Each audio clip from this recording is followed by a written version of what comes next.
Ajit Ajit sir जी अगर आपका आवाज जा रही है, अजीत जी अगर आवाज जा रही है तो रेडी रहें। और सभी पार्टिसिपेंट आके तैयार हैं आपसे कुछ सीखने के लिए और बेसब्री से इंतजार कर रहे हैं। तो अजीत सर, यस या नो, या टाइम लगेगा? ओके अजीत सर, जी गुड मॉर्निंग।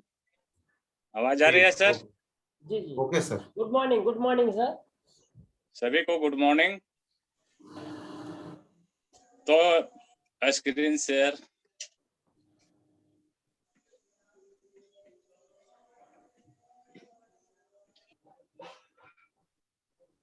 तो सभी को अगेन गुड मॉर्निंग। मेरा नाम अजीत कुमार है, जैसे बिमलेश सर ने बताया। और मैं पहले बीएसएफ में तकरीबन 21 साल जॉब किया।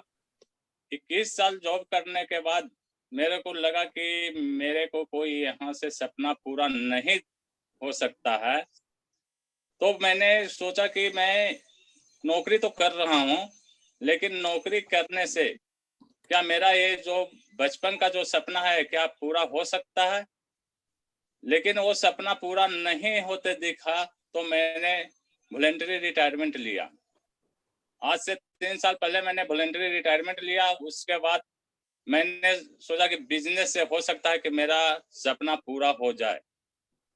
यहाँ पे आने के बाद मैंने 4 से 5 बिजनेस स्टार्ट किया। 4 से 5 बिजनेस स्टार्ट किया। टाइम भी पूरा लगा, पैसे का भी इन्वेस्टमेंट हुआ। लेकिन यहाँ भी लगा कि यहाँ से भी मेरे सपना पूरा नहीं हो सकता। जो सपना हमें चाहिए, टाइम फ्रीडम, मनी फ्रीडम, मान सम्मान, यहाँ से भी पूरा नहीं हो सका। तो हमारे लाइफ में बोलते हैं कि किसी न किसी को लाइफ में एक बार टर्निंग पॉइंट आता है। तो हमारे पास बहुत सारे लोग आए और बताए कि आप वेस्टेज कर लीजिए, वेस्टेज कर लीजिए। लेकिन हम बोले कि साबुन तेल बेचने से किसी की किस्मत बदल सकती है। क्योंकि मेरी सोच उतना बड़ा था नहीं, क्योंकि मैं तो 18 साल के एज से ही फौज में ज्वाइन कर चुका था। तब मेरी सोच इतना बड़ी नहीं थी कि साबुन तेल बेचने से कोई भला इतना बड़ा आदमी बन सकता है। तो थैंक्स कहना चाहता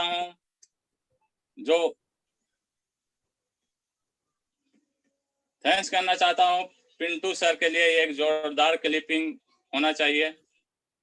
इन्हीं के माध्यम से आज मैं इस वेस्टेज को ज्वाइन किया, क्योंकि मेरे छोटे भाई थे और इन्होंने बोला कि भैया आप यहाँ पे आते हैं तो आपको सारे मान सम्मान सब चीज मिल सकता है। बोला जाता है कि एक फौजी का ही लैंग्वेज समझ सकता है। तो इन्होंने आए और मेरे को बताया और मैंने इनके बातों को सोचा कि बिजनेस तो कर ही रहा हूँ, नौकरी छोड़ ही चुका हूँ, तो इसको करने में, क्योंकि यहाँ पे कोई इन्वेस्टमेंट है नहीं, तो इसको करने से मेरे को नुकसान ही क्या है। हो सकता है कैंटीन से सामान ला रहे हैं, कैंटीन से सामान ना लाकर यहाँ से लाएंगे।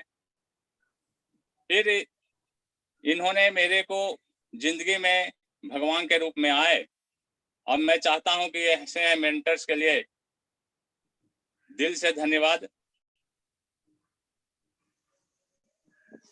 फिर जो हमारे जो सिस्टम मैनेजमेंट है, जो हमारे मैनेजमेंट सिस्टम है जिन्होंने वेस्टेज को बनाया है, उनके लिए मैं इन तीनों के लिए चाहता हूं कि एक जोरदार क्लिपिंग हो। अगर ये नहीं होते तो शायद हम इस वेस्टेज बिजनेस को नहीं करते। साथ में हमारे ब्रांड एम्बेसडर कुलविजय सर और श्वेता, जिन्होंने इतनी मेहनत करके बिहार और झारखंड में इसको प्रचंड रूप में फैलाने की कोशिश किए, तो इनके लिए भी एक जोरदार क्लिपिंग होनी चाहिए।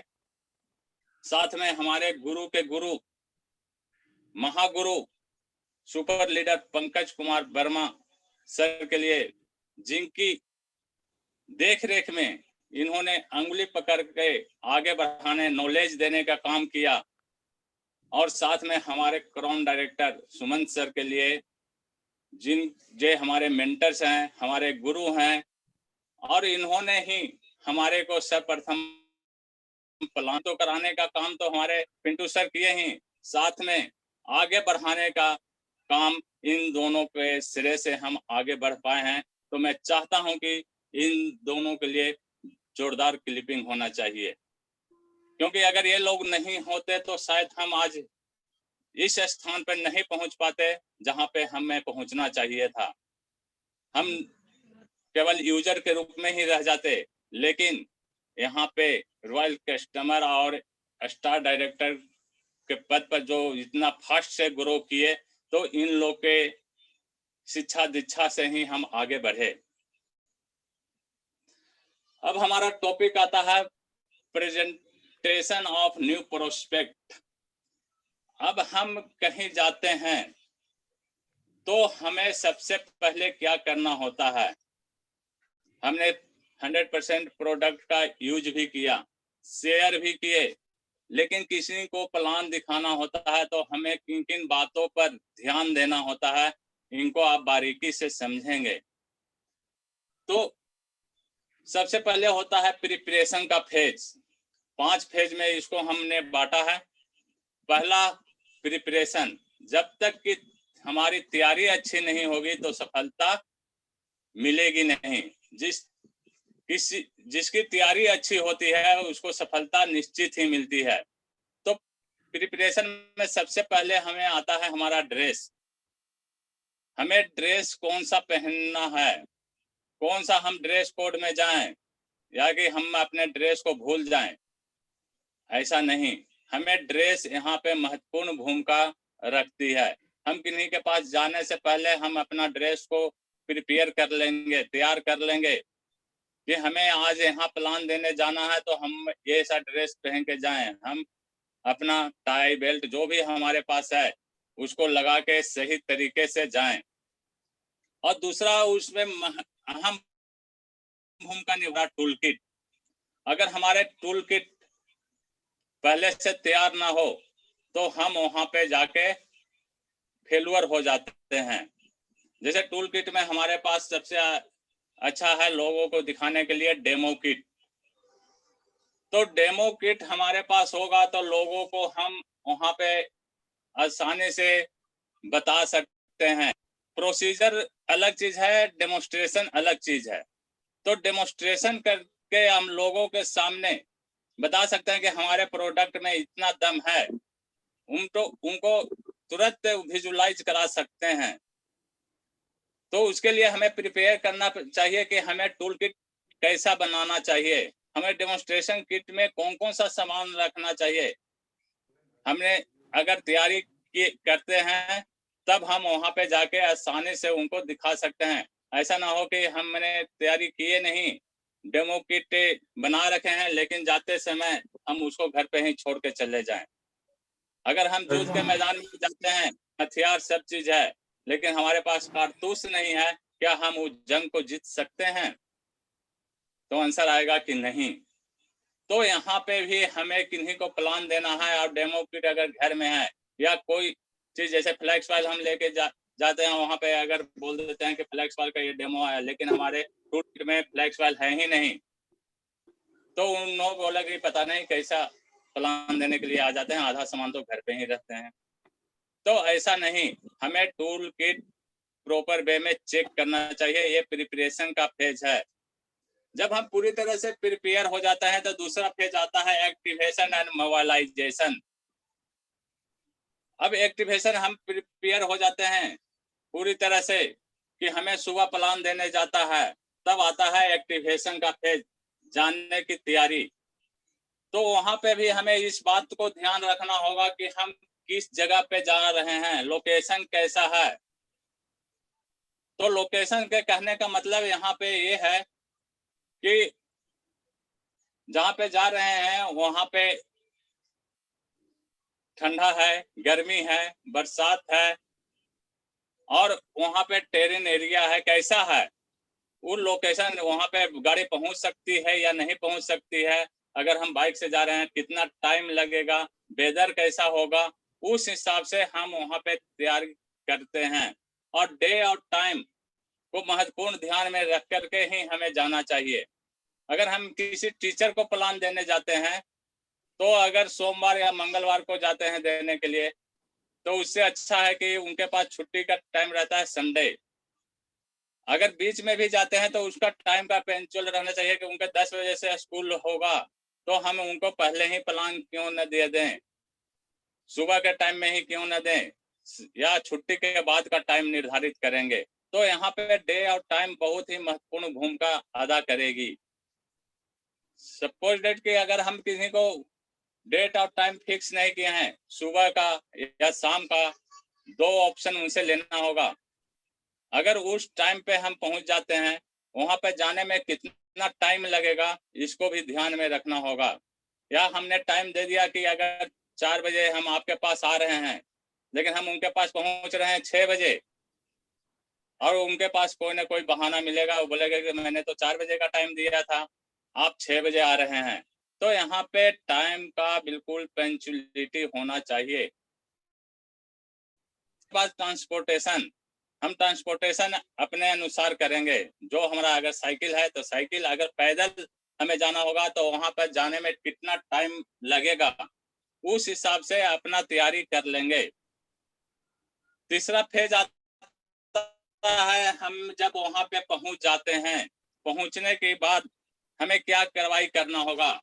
मैंने प्लान शो करने से पहले, बिफोर शो द प्लान, तो इस चीज को हमें ज्यादा से ज्यादा ध्यान देना होगा। जाते ही हम उनको गुड मॉर्निंग सर, या किन्हीं मैडम को देना है तो गुड मॉर्निंग मैडम, मैंने उनको पास अपना रिलेशनशिप कायम करना होगा। उनको बातों के जरिए हम उनके बात आपस में कनेक्टिंग, एक दूसरे के साथ कनेक्टिंग करेंगे। और अगर प्रॉपर हैंडशेक अगर करते हैं तो प्रॉपर हैंडशेक करेंगे। ऐसा नहीं है कि गए आओ हाथ मिलाया, हाथ को पकड़े हुए हैं। प्रॉपर हैंडशेक में भी 4 से 5 सेकंड का टाइम होना चाहिए। प्रॉपर हैंडशेक उनके साथ करेंगे। अभी कोरोना काल है, हाथ मिलाने की जरूरत नहीं है। और आई से आई कांटेक्ट बहुत ही जरूरी है। ऐसा नहीं कि उनसे हैंडशेक कर रहे हैं और हम गर्दन नीचे किए हुए हैं, तो इस तरह का नहीं, हमें आई से आई कांटेक्ट उनके साथ होना चाहिए। और फेशियल, चौथा आता है फेशियल एक्सप्रेशन। फेशियल एक्सप्रेशन, हम जा रहे हैं, हमें हंसमुख चेहरा वहां पे चाहिए, स्माइलिंग चेहरा हमें वहां पे चाहिए। और वहां पे हम उनसे बातें कर रहे हैं तो ऐसा नहीं है कि मैं बहुत दुखी हूं। तीसरा है कि राइट पोस्चर। अगर हम वहां पे बैठ जाते हैं या खड़े रहते हैं तो टेढ़ा मेढ़ा खड़ा नहीं हो। यहाँ पे डिसिप्लिन बहुत बड़ी चीज है। तो यहाँ पे हम अपने राइट पोस्चर यानी सीधा खड़ा रहें। या अगर बैठ गए हैं तो हम सेठ जी की तरह बैठे नहीं। हम वहां पे प्लान देने गए हैं, हम अपनी बातों को रखने गए हैं, उनको समझाने गए हैं, तो हमारा पोस्चर वहां पे बिल्कुल ही सही होना चाहिए, स्ट्रेट होना चाहिए, आई से आई कांटेक्ट मिला हुआ होना चाहिए। और यहाँ पे हमें एक्टिव लिसनिंग, वो क्या बोल रहे हैं, हम बोल रहे हैं ठीक है, लेकिन वो क्या बोल रहे हैं वहां पे हमें सुनने की आदत डालना चाहिए। हम यहाँ पे श्रोता बनना चाहिए। जो जितना बड़ा श्रोता होगा वो उतना ही जीवन में आगे बढ़ेगा। तो यहाँ पे हमें एक्टिव लिसनिंग, माने वो क्या बोल रहे हैं, छोटी छोटी बातों को ये न कि वो बोलते, उनको बोलने का मौका ही नहीं दें और हम अपनी बातों को रखते जाएं। तो बीच बीच में उनकी जो भी प्रॉब्लम होती है उनको ध्यान पूर्वक सुने और सुनने के बाद सही जवाब दें। तो इफेक्टिव स्पीकिंग स्किल के भी 4 पहलू हैं, वो आगे बताता हूँ। ये हमारा राइट पोस्चर इस तरह का होना चाहिए, बिल्कुल स्ट्रेट होना चाहिए, गुड पोस्चर बनना हुआ होना चाहिए। उसके बाद इफेक्टिव स्पीकिंग स्किल में 4 बातों को ध्यान में रखना होगा। जब हम उनसे बात कर रहे हैं तो RSVP यानी R से रिथम, S से स्पीड, V से वॉल्यूम, P से पिच। तो यहाँ कहने का मतलब है कि हमारा जो रिथम होगा बनावटी नहीं होना चाहिए, या लास्ट सेंटेंस में अर या कुछ इस तरह के बातें नहीं बोलना चाहिए। हमारा रिथम सही होना चाहिए। स्पीड, ज्यादा तेजी स्पीड में हम बातें उनसे ना करें कि उनको समझ में ही ना आए, या ज्यादा धीमे आवाज में ना बोलें कि उनको कुछ सुनाई ही ना दे। तो यहाँ पे स्पीड ज्यादा तेजी तेजी ना बोलें, ना ज्यादा स्लो बोलें, तो यहाँ पे मीडियम स्पीड। और तीसरा चीज होता है भी से वॉल्यूम, वो जोर जोर से ना चिल्लाएं, अपना बात को मधुर निकालें। तीसरा चीज है पी से पिच। पिच हमारा उतार चढ़ाव, स्वर का उतार चढ़ाव, जहां पे इम्पोर्टेंट चीज है वहां पे प्रेस करके बोलें, बाकी नॉर्मल वे में बोलते रहें। तो ये हमारे स्पीकिंग स्किल का ये 4 फैक्टर है, ये बहुत ही मायने रखता है। इसको अगर अमल में लाना होगा, प्लान देने से। इसके बाद उनसे हम बातचीत कर देंगे।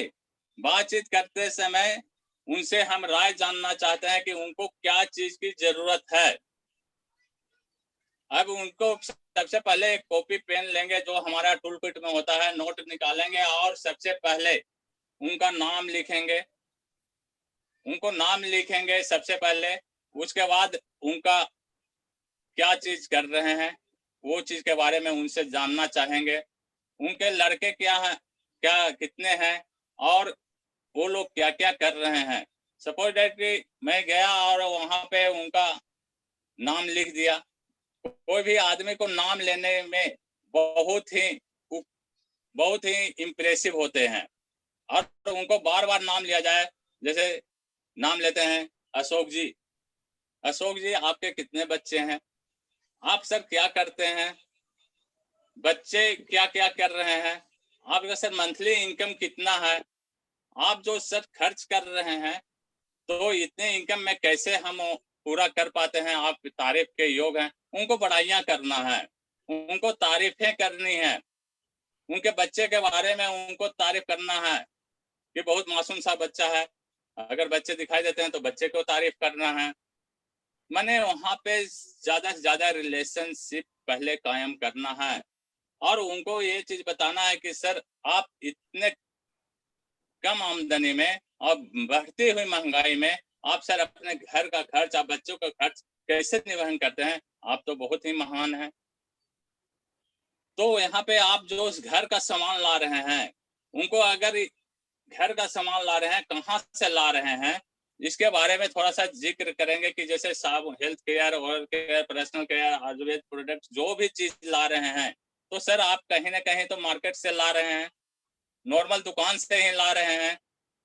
तो क्या वो दुकानदार सर आपको एमआरपी के ऊपर कोई छूट दे रही है, कोई ऑफर दे रहा है, कोई बोनस दे रहा है? उनसे क्वेश्चन करेंगे कि ये सब चीज दे रहा है या नहीं, तो बोलेंगे कि बिल्कुल नहीं दे रहा है। तो सर यहाँ पे आपको सामान तो खरीद रहे हैं लेकिन इसके बदले में आपको कोई बेनिफिट नहीं मिल रहा है। तो सर हम अगर आप नॉर्मल दुकान से ले रहे होंगे, कोई कोई फौजी आदमी है वो अपना कैंटीन से सामान ला रहा होगा, तो वहां से अगर ला रहे हैं तो सर वहां से क्या क्या छूट मिल रहा है उसके बारे में उनको डिफाइन करेंगे कि क्या एमआरपी पे आपको तो छूट देती है लेकिन सेल टैक्स के ऊपर ही छूट देती है, कोई ऑफर नहीं दे रही है, कोई बोनस भी नहीं दे रही है, कोई ओरिजिनल बिल भी नहीं दे रहा है। अगर कैंटीन से लेते हैं तो ओरिजिनल बिल तो देता है लेकिन 5 से 10 दिन में ही बिल्कुल सफेद हो जाता है, सामान की गारंटी भी नहीं दे रहा है और हेल्थ भी नहीं दे रहा है। तो जो यहाँ पे सर आप जो भी आप मेहनत कमाई का पैसा लगा रहे हैं वहां पे मेहनत कमाई का पैसा तो ओरिजिनल है सर, और यहाँ पे आप जो ले रहे हैं वो बिल्कुल भी आप पे उनसे हेल्थ भी नहीं बन रहा है, आपका पैसा भी जा रहा है। अगर हमारे पास एक सर सिस्टम है, अगर उस सिस्टम से खरीदते हैं तो ये सब चीज पर देखिए सर कितना मुनाफा मिलेगा। उस समय हम सर वेस्टेज का नाम नहीं लेंगे। अगर उस जगह पे केवल हम बताएंगे कि अगर जो सामान आज तक आप खरीदते आ रहे हैं, जो घर के नीड्स है, घर की जरूरतें हैं, वही सामान अगर लेते हैं तो आपको सर एक बेनिफिट मिलता है। अगर चाहें तो मैं आपको बता सकता हूँ, तो हम फिर बताएंगे।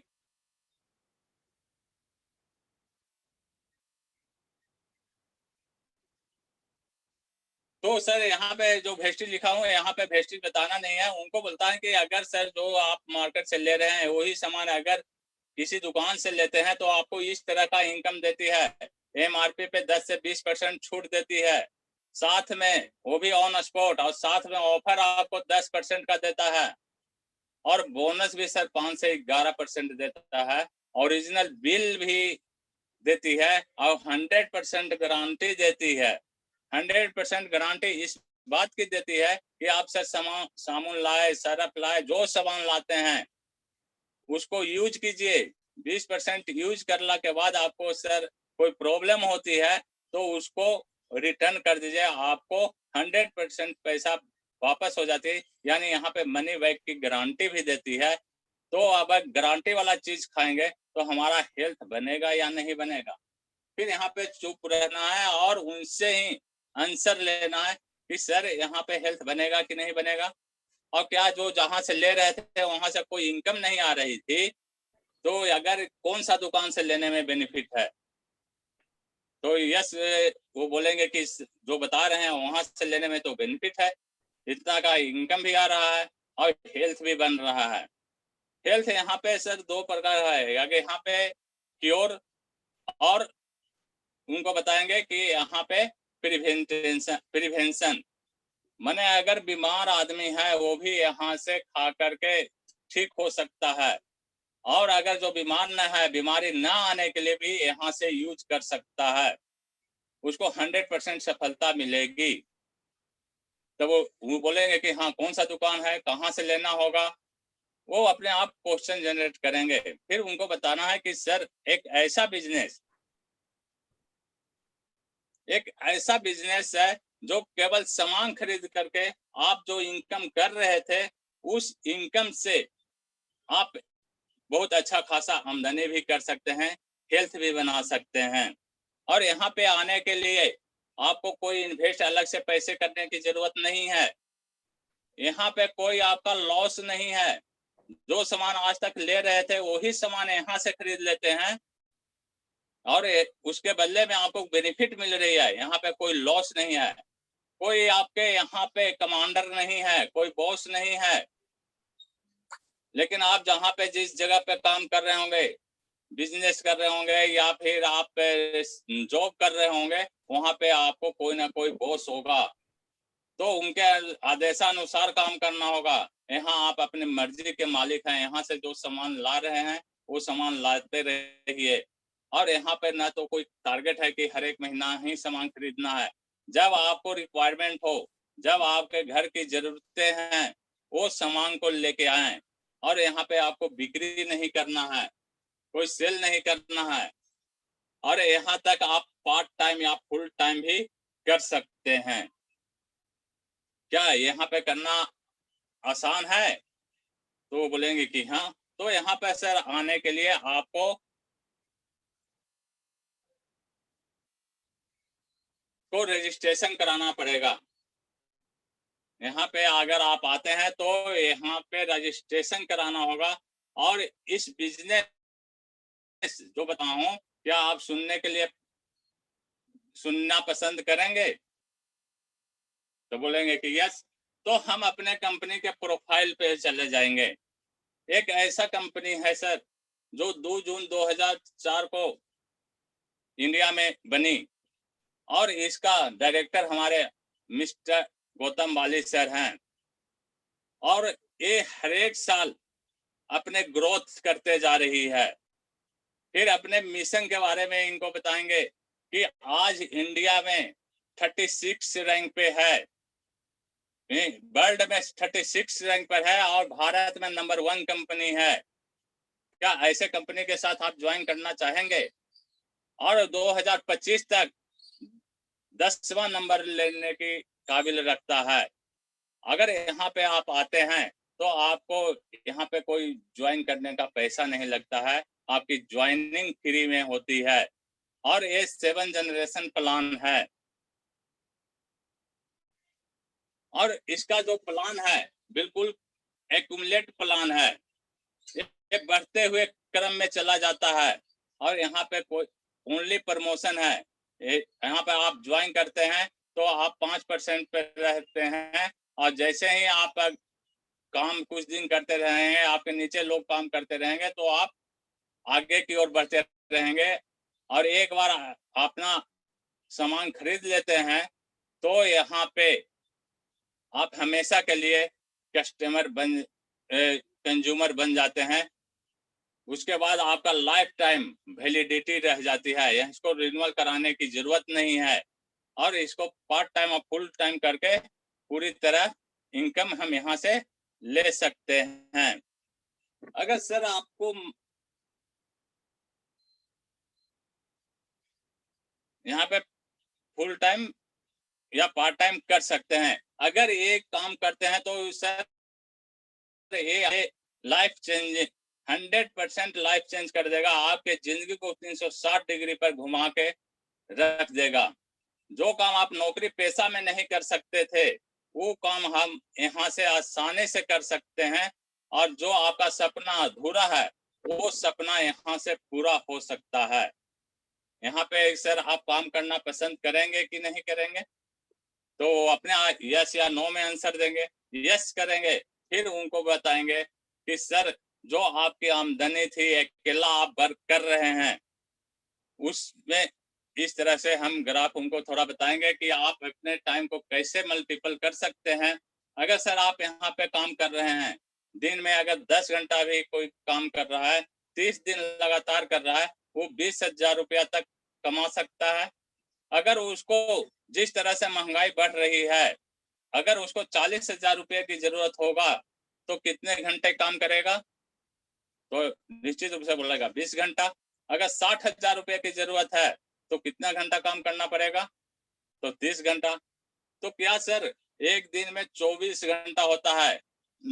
ना तो कभी 30 घंटा जिंदगी में आएगा, और ना तो आप कभी 60,000 रुपया यहाँ से कमा सकते हैं।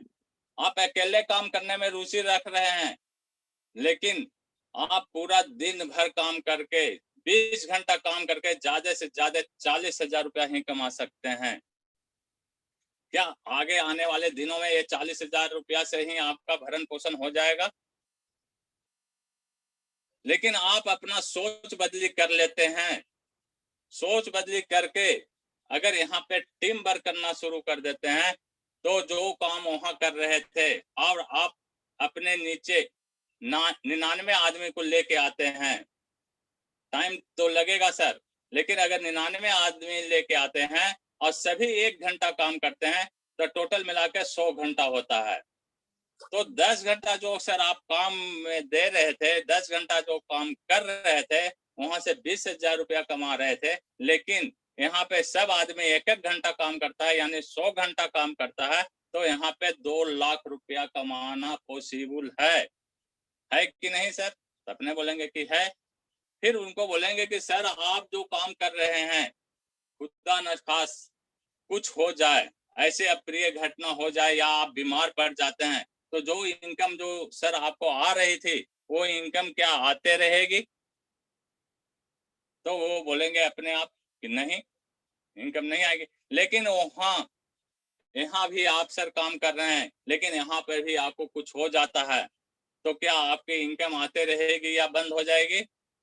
तो आते रहेगी। तो सर कहाँ काम करना पसंद करेंगे?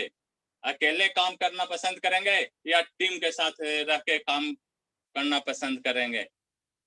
चॉइस आपका है। अगर आप चाहते हैं कि यहाँ पे टीम के साथ आकर काम करें और यहाँ से लाखों रुपया का अर्न कर सकते हैं, तो सर यहाँ पे